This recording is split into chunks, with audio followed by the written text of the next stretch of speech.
अस्सलामुअलैकुम दोस्तों, Kashmir prospect YouTube channel मज तुहद बे एक फिर खैर मुकदम। आज पढ़ो प्रेजेंट टेंसुक चूरिम part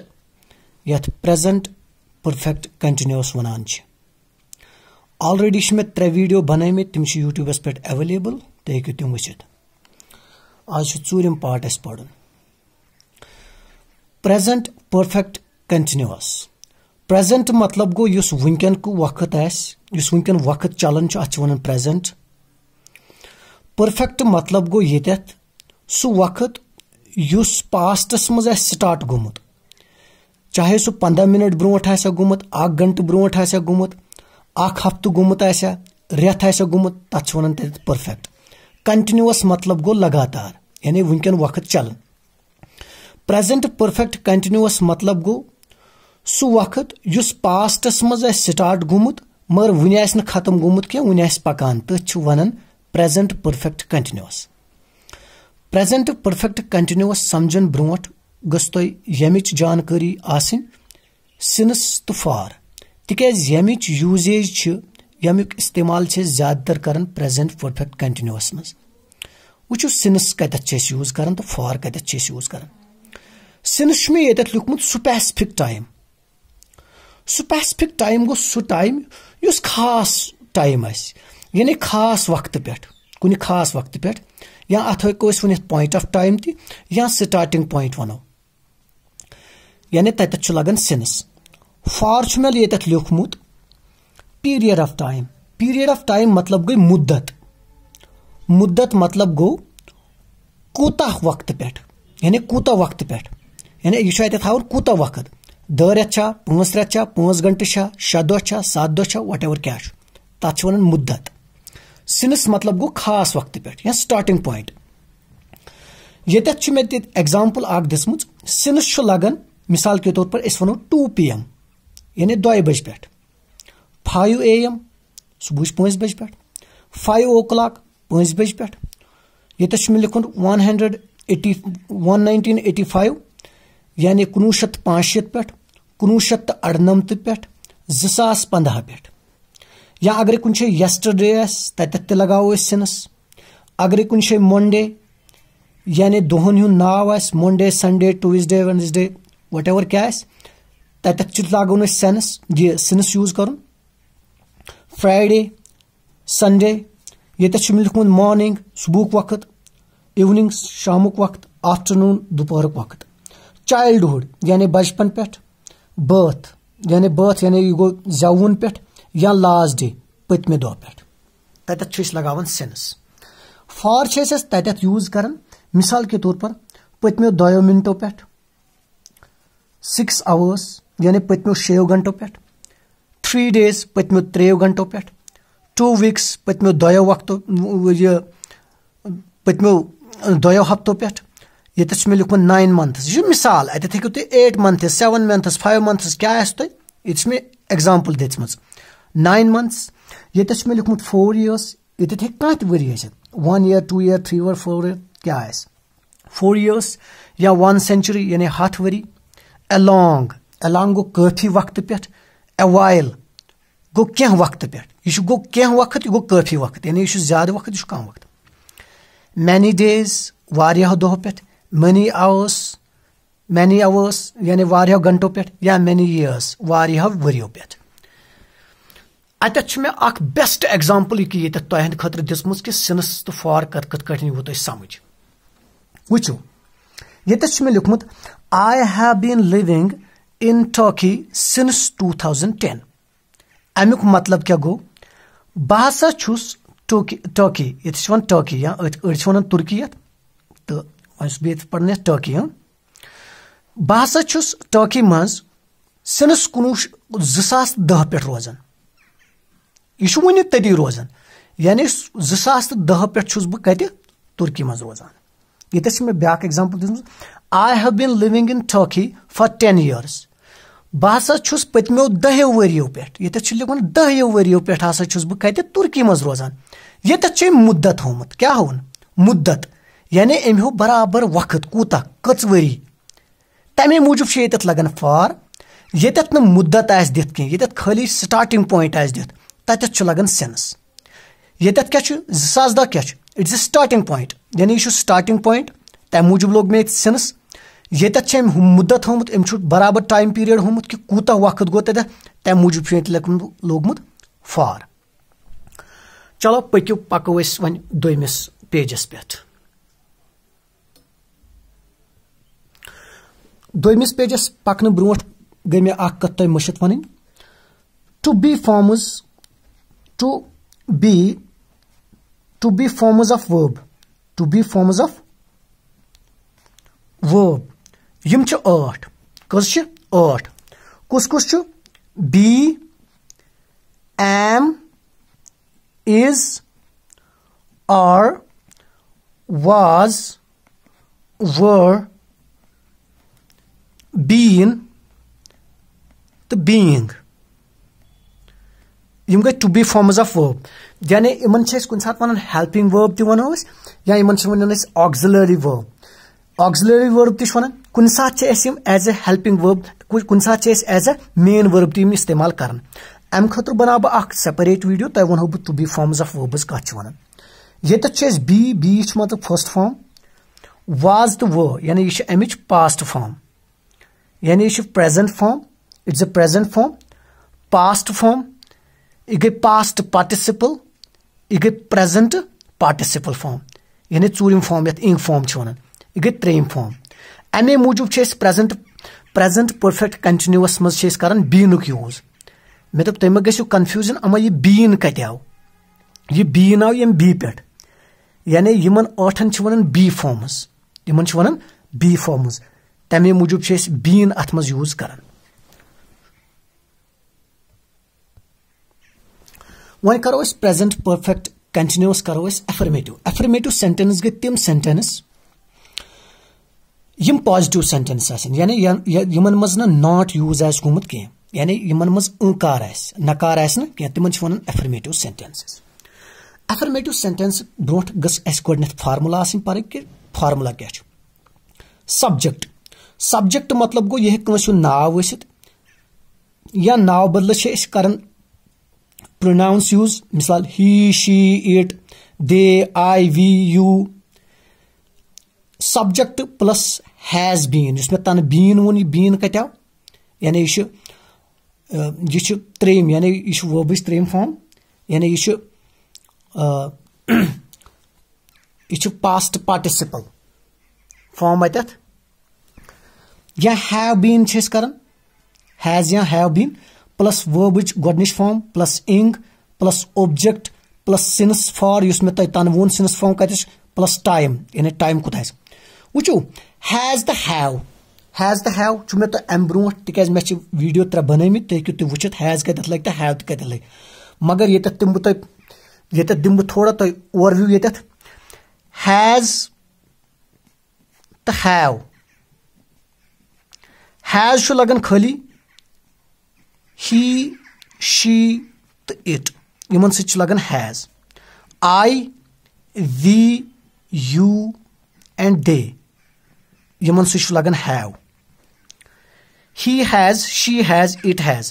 I have we have you have they have यह मे ऑलरेडी वोनमुत तो वह कोर मे तथ रिपीट ताकि तुम रोज अम बेहतर याद वुच तो वन मे एग्जाम्पल दिसम Salim has been reading this book for 2 hours अमुक मतलब क्या गो सालिम यह किताब पत्मो 2 घंटों पे पढ़ान पत्मो 2 घंटों पे ये मे फॉर अम मूजूब लिखमुत तिक 2 घंटों पे यानी अम बराबर मुद्दत वोनमुत मुद्दत कोता पत्मो 2 घंटों पे ये मे ब्याक एग्जाम्पल दिसम the girl has been playing since morning the girl has been playing since morning लड़की सुबह पे गिंदान यानी सुबह अम लोगमुत स्टार्ट कर वन गिंदान वन कोर ने गिंदुन खत्म कह ये मे ब्याक एग्जाम्पल दिसम he has been living in this house since March यानी सह यथ गरस मज पत्म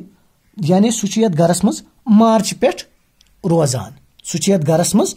मार्च पे रोजान यह मे ब्या एग्जाम्पल तुम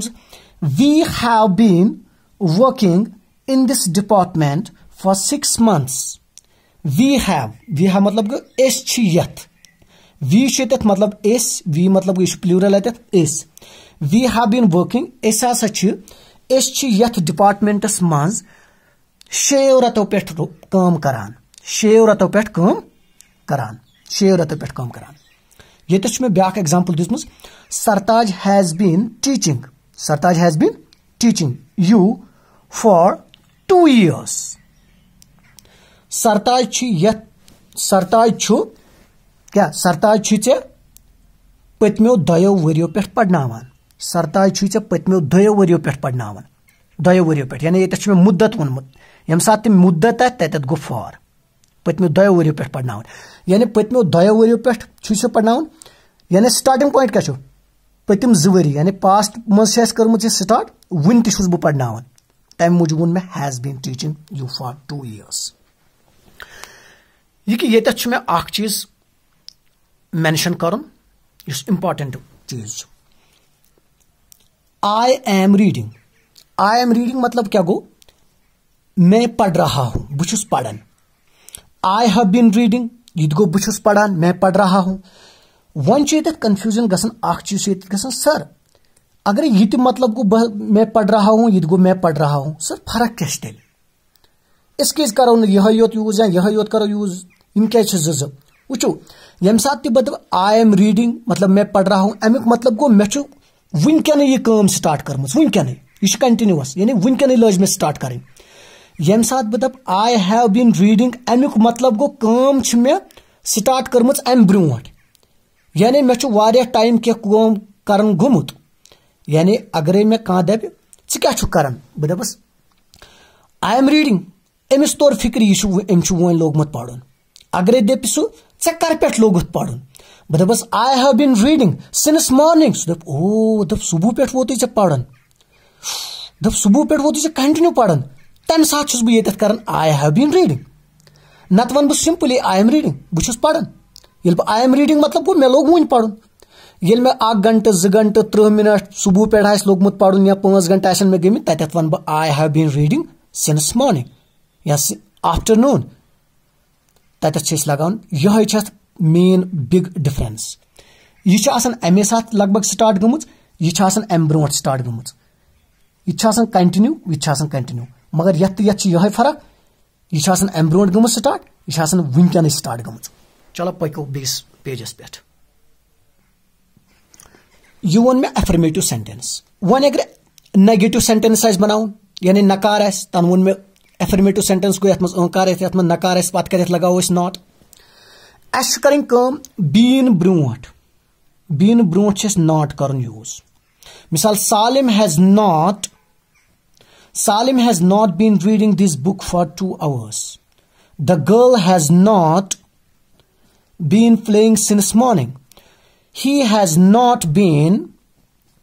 living in this house since March We have not been working in this department for 6 months. Sartaj has not been teaching you for 2 hours. Which अमुक मतलब क्या वो तन क्या वो में सालिम हसा सालिम यह किताब पत्मो 2 घंटों पे पढ़ान अगर बह दप Salim has not been reading this book for 2 hours अमुक मतलब वो सालिम न हसा पत्मो 2 घंटों पे यह किताब पढ़ान क्या यह गर्ल यानी यह लड़की न हसा सुबह पे गिंदान कह नॉट यूज कर कत बीन ब्रोट नॉट यूज कर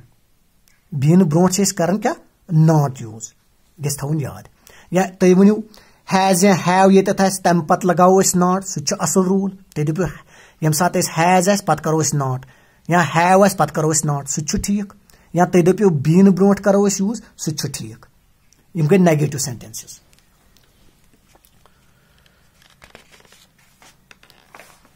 वन पको इंट्रोगेटिव सेंटेंसेस गई तम सेंटेंस यम क्वेश्चन यम सवाल हावन वो ये थो तुम चीज याद फार्मुला WH फैमिली मेंबर्स यह मे ऑलरेडी वीडियोस पे वोनमुत अम ब्रो बन मे वीडियो क्या तथ हेकु तुम वुचित WH फैमिली मेंबर्स कम गई हैव या has plus subject plus been plus वर्बच गोडनिश form plus ing since for वो मे तने टाइम वक्त यम सात तेस हैज या हैव सित सवाल यूज क्वेश्चन करो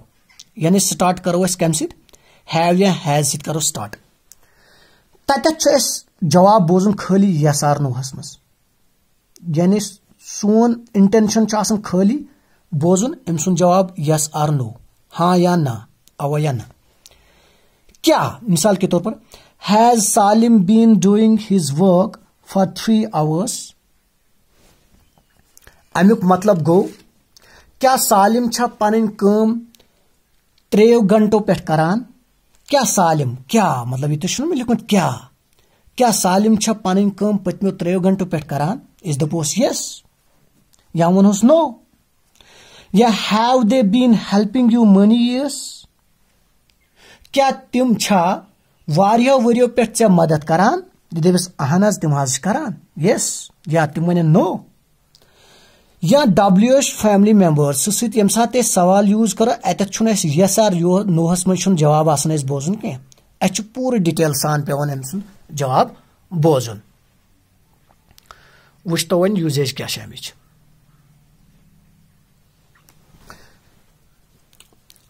What have you been doing here for 2 days? यह क्या वन अमिस च क्या छुक दोयो दोहो पेट येत करान च क्या छुक दोयो दोहो पेट येत करान च क्या छुक दोयो दोहो पेट येत करान यानी ये मातामाल आसा या ये कुन शय आसा अमिस वन कह च क्या छुक येत दोयो दोहो पेट करान यह दप पत्मो दोयो दोहो पेट हसा छुस बह काम करान कस काम आसस यह वन पाने मिसाल के तौर पर ये मे वो why have they been wasting their time since June तिम क्या तिम यानी वाई हैव दे मतलब गो तिम वारिया वाई दे यानी तिम क्या पत्म तिम क्या पनुन वक्त क्या करन जाय करन जून पे तिम क्या पनुन वक्त जून पे जाय करान ये मे ब्याक एग्जाम्पल दिसमुत which book has the teacher been teaching since Friday जुम्मा पे कस किताब उस्ताद पढ़नावान जुम्मा पे कस किताब उस्ताद पढ़नावान वो ये क्या लिख मे जुम्मा पे सिंस यानी ये लिख मे कत पे अत लिख मे खास वक्त पे यानी स्टार्टिंग पॉइंट जुम्मा पे तमे मूजूब कोर मे सिंस अगर मे मुद्दत आसी वोन तेल लिखुन ये फॉर यस मे लिखू who has been waiting for you since morning यानी कुस चे सुबह पे प्राड़ान कुस चे सुबह पे प्राड़ान सह दप मे सुबह पे तत मोज प्राड़ान मे तत सुबह पे मोल प्राड़ान कत गर यह दप तिमन हे बह गस गर यम दपस मे हसा सुबह पे यह दपस कुस चे सुबह पे प्राड़ान यह दपस मे हसा सुबह पे तत मोज प्राड़ान ये मिसल how long have you been हे च कर पे ये हाउ लॉन्ग ती यम सात यूज करो हाउ लॉन्ग ये तुम वो तुम दपो तम सात गई जान यह प्रेजेंट परफेक्ट कंटिन्यूअस यह गस याद थवन हाउ लॉन्ग ये स्टार्ट कर how long have you been here अमुक मतलब गो यह हसा प्रेजेंट परफेक्ट कंटिन्यूअस हावन च कर पे ये दपस बस पत्मे हफ्ते पे बहुत पत्मो 10 दोह पे बहुत पत्मिस वरी पे तत हाउ लॉन्ग यूज करान